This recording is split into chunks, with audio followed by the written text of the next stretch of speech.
ویدیو من میخوام الگوی لباس مردونه رو آموزش بدم، بعد تو ویدیو بعدی دوختشم براتون میذارم. ببینیم برای برش لباس مردونه ما چند تا اندازه لازم داریم. یکی قدش هستش که میتونید از روی پیرن مردونه هایی که تنش فرد میکنین و اندازش رو دوست داره از روی اون اندازه بگیرین. یکی دور سینه هست، باز اونم از رو پیراهنش میتونین اندازه بگیرین، از رو بدنش هم میتونین اندازه بگیرین، یکم آزاد بگیرین. کارور جلو و کارور پشت هست، یکم قد آستینه که همون منهای مچش بگیرین چون مچ بهش اضافه میشه.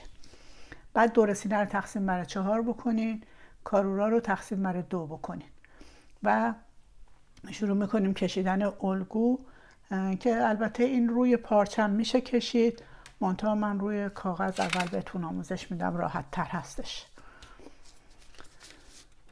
ببینید طبق همون الگوهای اولیه که من توی به اصطلاح پیج آموزش دادم، یه دونه اینجا ما تقریبا مستطیل کوچولو میکشیم که این مستطیلمون این طرفش 7 هست، 7 سانتی متره، این طرفش هم 8 سانتی متره برای افراد معمولی. این سرشونه رو نصف میکنیم. اندازه سرشونه، یکی از اندازه دیگه هم که میخواد سرشونه هستش که من اینجا فراموش کردم بهتون بگم. سرشونه هم میخواد مثلا 16 است برای افراد معمولی. این قد سرشونه رو میذاریم.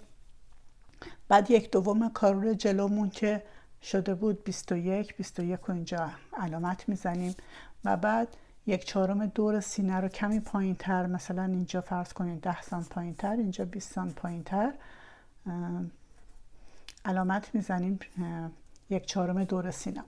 من 1/4 دور سینمون اینجا هستش 29 رو اینجا علامت میزنیم.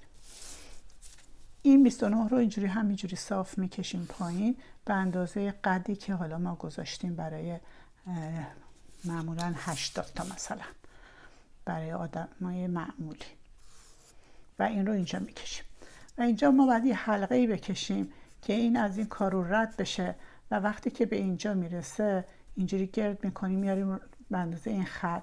حالا تا کجا باید بیاریم اینه که از اینجا که مساوی این هست تا اینجا یه چیزی بالایش مثلا 20 سانت باید باشه که این حلقه اندازه باشه و اینجا رو به این راحتی گرد میکنیم که میشه حلقه یقه. اینجا میتونه این عمق 2 سانت باشه.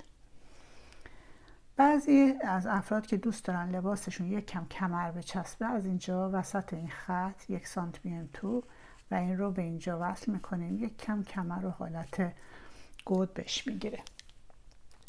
خیلی راحت این الگو رو شما در میارین.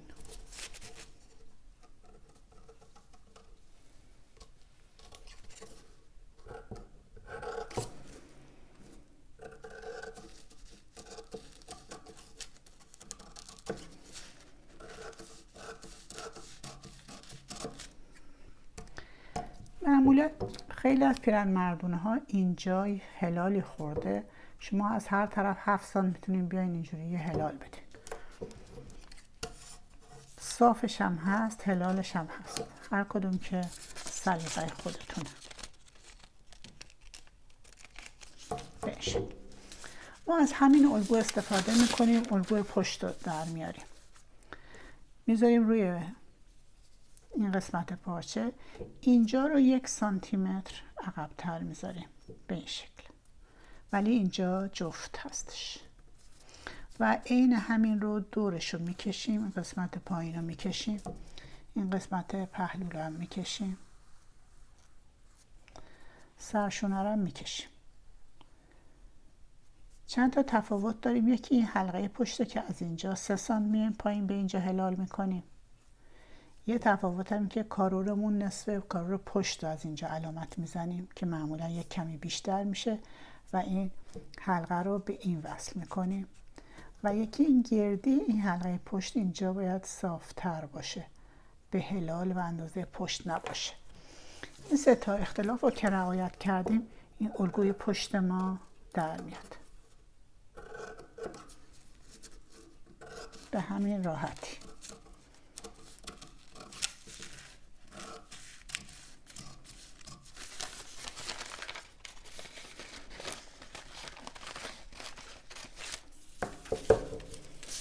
این شد الگوی پشتمون، این شد الگوی جلومون. الگوی آستینش هم تو پیج بهتون آموزش دادم.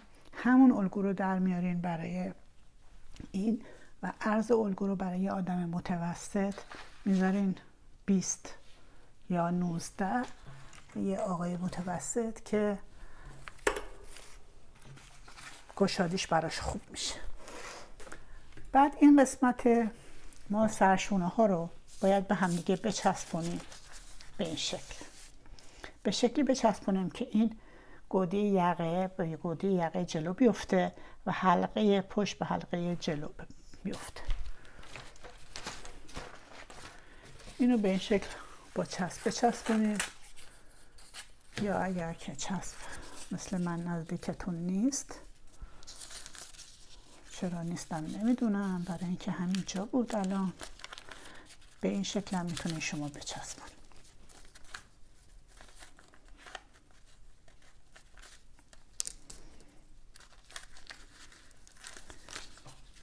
این اضافه هاشو قیچی کنید.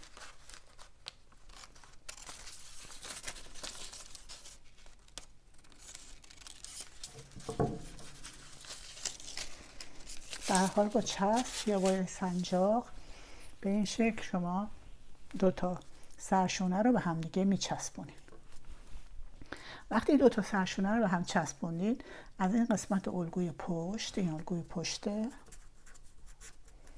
الگوی جلوه، از این قسمت الگوی پشت، از این قسمت پشتش حدود 10-11 سانتی میریم پایین تر و یه خط مستقیم اینجوری میکشیم. این همون خط برش مردون است و از همینجا گوشه جلو 3 سانتی میرین و یه خط 3 سانتی صاف تا آخر میکشین و این قسمت رو از هم جدا میکنین.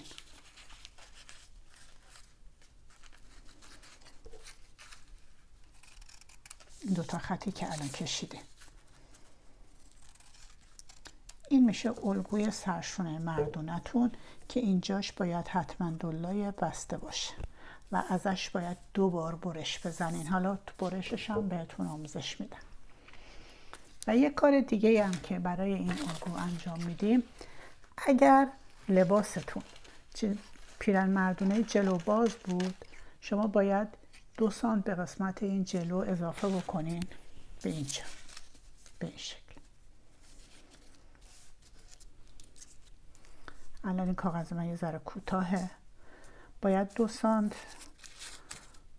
به این کاغذ اضافه بکنین از اینجا به این شکل تا آخر. اینجا هم کوتاه نباشه، تا اینجا باید باشه. الان الگوی ما آماده برش هست. برای آستینش هم همونطوری که گفتم از تو پیج در بیارین الگوشو و الگو آستین رو در بیارین.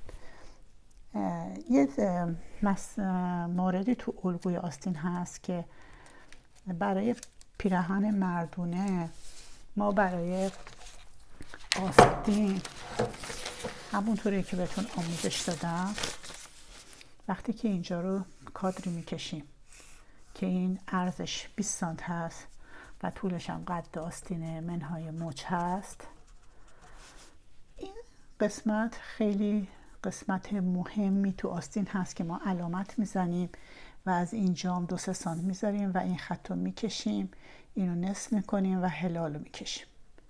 این اندازه یه اندازه بی نهایت مهم تو آستین ها هستش. اینجا هم که ما به اندازه مچ هر چقدر میخوایم گشادیشو وصل میکنیم اینجا. این اندازه توی این پیراهن مردونه که من برش میزنم همون 15 سانت میذارم که توی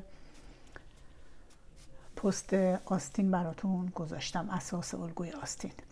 ولی بعضی از پیراهن مردونه ها اینجا 10 سانت میان، خیلی میخوان که پیراهن تو تن راحت باشه. هرچی ما اینجا کمتر بیایم آستین راحت تره، ولی تو تن قشنگ وای نمیسه، اینجا هاش پیله هایی میخوره. هرچی اینو بلندتر بیایم قشنگتر تو تن وای میسته، ولی حرکت دست سخت‌تره. من اینو معمولاً 15 میگیرم، نه خیلی کم میگیرم نه خیلی زیاد، ولی تا 18 سانت و از این ور تا 10 سانت برای راحتی و برای قشنگتر وایسادن میتونید این رو اندازش رو تغییر بدید.